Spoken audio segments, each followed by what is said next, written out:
teman-teman, pada hari ini saya akan melakukan pengamatan tentang materi biologi, yaitu tentang komponen biotik dan abiotik.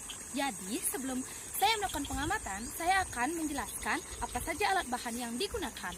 Alat bahannya sangat mudah. Yang pertama adalah tempat atau lokasi yang akan kita amati. Selanjutnya, kita harus menggunakan handphone untuk merekam kegiatan kita saat pengamatan. Dan yang ketiga, kita menggunakan alat tulis sebagai untuk mencatat apa yang kita dapatkan dalam pengamatan. Jadi, sebelumnya saya akan menjelaskan juga tentang cara kerja dari pengamatan saya. Cara kerjanya, kita cukup datang ke tempat yang akan kita amati. Lalu, yang kedua, kita perhatikan petunjuk yang telah ditentukan. Yang ketiga, kita cukup mengamati komponen biotik dan abiotiknya. Dan yang terakhir, kita harus mencatat di lembar kerja yang telah ditentukan. Jadi, agar tidak lama, yuk simak video pengamatannya.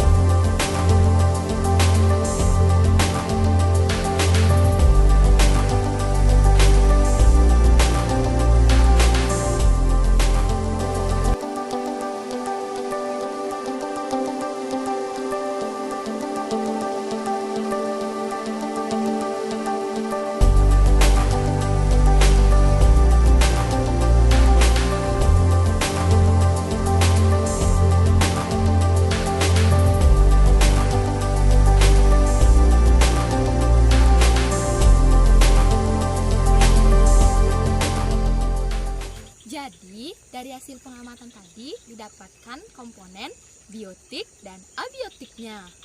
Komponen biotiknya yaitu padi seperti ini, lalu rumput liar dan binatang-binatang lainnya seperti katak, capung, dan jangkrik ataupun lain sebagainya. Dan komponen abiotiknya yaitu batu, sinar matahari, udara, dan air.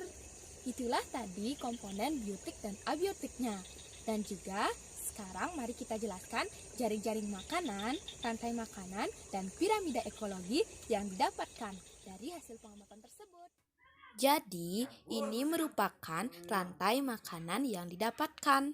Keterangannya yaitu tanaman padi sebagai produsen, jangkrik sebagai konsumen 1, katak sebagai konsumen 2, ular sebagai konsumen 3, dan pengurai.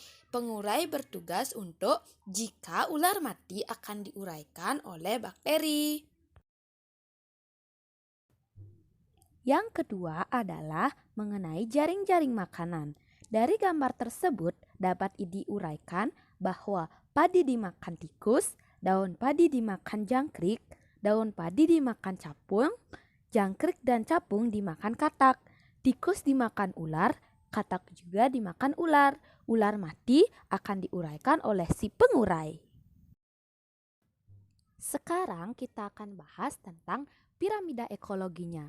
Jadi keterangannya yang pertama, pada tingkat trofik pertama adalah organisme yang mampu menghasilkan zat makanan sendiri, yaitu tumbuhan hijau atau organisme autotrof yang sering disebut produsen. Terlihat pada gambar bahwa rumput dimakan belalang, sehingga dapat disimpulkan bahwa rumput bertindak sebagai produsen. Yang kedua, organisme yang menduduki tingkat trofik kedua disebut konsumen primer atau konsumen 1. Konsumen 1 biasanya diduduki oleh hewan herbivora. Terlihat pada gambar bahwa belalang dimakan katak, sehingga dapat disimpulkan bahwa belalang sebagai konsumen 1 atau herbivora. Yang ketiga, organisme yang menduduki tingkat trofik ketiga disebut konsumen sekunder atau konsumen 2. Diduduki oleh hewan pemakan daging atau karnivora. Terlihat pada gambar bahwa katak dimakan ular, sehingga dapat disimpulkan bahwa katak sebagai konsumen 2 atau karnivora. Yang keempat, organisme yang menduduki tingkat tropik tertinggi tinggi disebut konsumen puncak. Terlihat pada gambar bahwa ular sebagai konsumen 3 atau konsumen puncak. Itulah tadi tentang penjelasan yang didapatkan. Jadi, sekarang mari kita simak video pembahasannya. Hai teman-teman, sekarang kita masuk ke video pembahasan. Jadi, materi yang kita akan bahas sekarang yaitu sebagai berikut. Yang pertama adalah tentang pengertian ekosistem. Yang kedua adalah tentang komponen-komponen penyusun ekosistem. Yang ketiga adalah tentang rantai makanan dan jaring-jaring makanan. Dan yang terakhir adalah tentang piramida ekologi. Jadi, agar tidak lama, yuk kita simak video pembahasannya. Jadi, materi yang pertama yang akan saya bahas yaitu tentang pengertian ekosistem. Teman-teman di sini pasti sudah tahu apa itu pengertian ekosistem. Tetapi di sini saya akan menjelaskannya lebih lanjut lagi. Yang dimaksud ekosistem di sini adalah suatu sistem ekologi yang terbentuk dengan adanya hubungan timbal balik yang tidak terpisahkan dengan makhluk hidup dan lingkungannya. Dengan kata lain, ekosistem ini disebut juga dengan gabungan dari beberapa unit biosistem maupun sistem lingkungan yang melibatkan hubungan interaksi maupun timbal balik antara organisme dan lingkungan fisik. Itu tadi pengertian dari ekosistem. Sekarang kita masuk ke materi yang kedua, yaitu tentang komponen penyusun ekosistem. Komponen penyusun ekosistem ada dua. Yang pertama adalah komponen biotik dan yang kedua adalah komponen abiotik. Jadi, kita akan menjelaskannya satu persatu. Komponen biotik adalah bagan yang berupa makhluk hidup seperti tumbuhan, hewan, fungi, dan protista. Pada ekosistem, setiap organisme mempunyai suatu peranan. Ada yang berperan sebagai produsen, konsumen, ataupun juga dekomposer. Pengertian yang kedua adalah tentang komponen abiotik. Komponen abiotik adalah bagian lingkungan fisik berupa benda tidak hidup. Sebagian besar komponennya bervariasi dalam ruang dan juga waktunya. Komponennya dapat berupa bahan organik, senyawa organik, dan juga faktor yang dapat mempengaruhi distribusi organisme. Lingkungan fisik ini mencakup tanah, air, serta unsur atmosfer yang mencakup cahaya, iklim, cuaca, angin, suhu, dan kelembapan. Itulah tadi tentang pengertian dan juga contoh-contoh komponen biotik dan abiotik. Sekarang kita masuk ke materi yang ketiga, yaitu tentang pengertian rantai makanan dan jaring-jaring makanan. Sekarang kita akan mengenal tentang rantai makanan.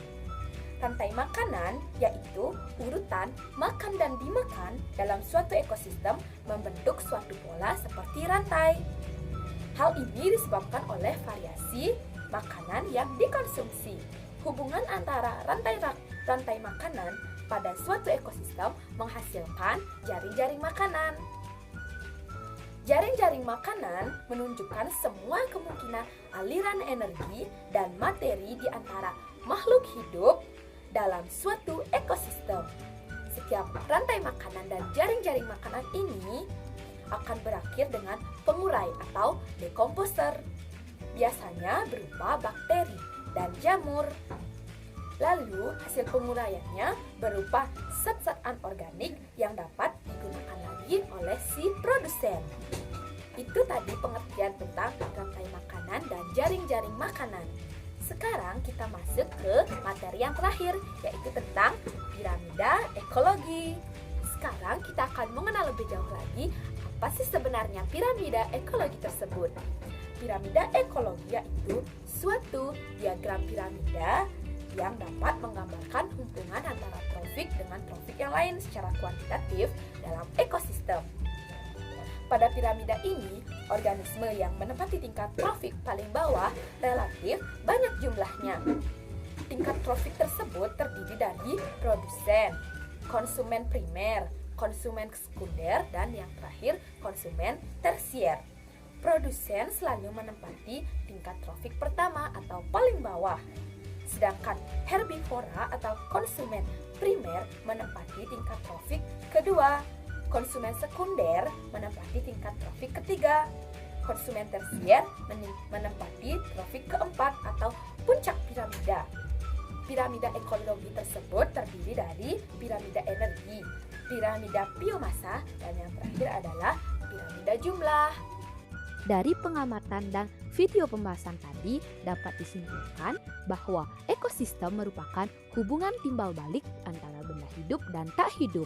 Dan setiap ekosistem disusun oleh komponen biotik dan abiotik serta memiliki rantai makanan, jaring-jaring makanan, dan piramida ekologinya sendiri yang akan membedakannya dengan ekosistem yang lain. Itulah tadi pengamatan dan juga video presentasi saya. Semoga bermanfaat. Sekian dan terima kasih.